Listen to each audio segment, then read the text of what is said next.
Alright, we're looking at Acts chapter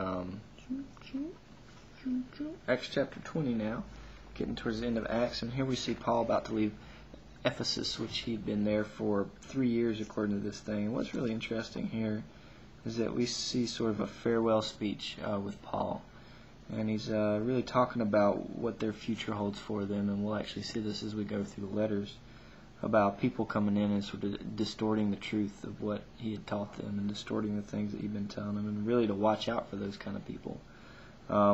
Also, just sort of the end, we see he says he'll never be back again, which is a very interesting statement, sort of shows where his heart is, but also his honesty with telling what the future held for them. I think that's a very interesting parallel to Jesus, and maybe this isn't a true connection, but Jesus definitely was always very honest about what the truth was for his disciples and the hardships they were going to face.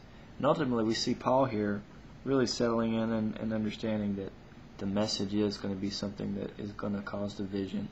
And it's seen throughout his ministry, throughout Jesus' ministry. And really the gospel, the good news, what should be received as something wonderful, very often causes a lot of pain and heartache. And we see that even today. People are very offended by the gospel message, when if you really sit down and look at what it's saying, it's really an amazing message. It is good news, but it's also offensive because it asks you to do something that's a little counterintuitive, I guess. So we'll keep thinking about that as we go through these lessons.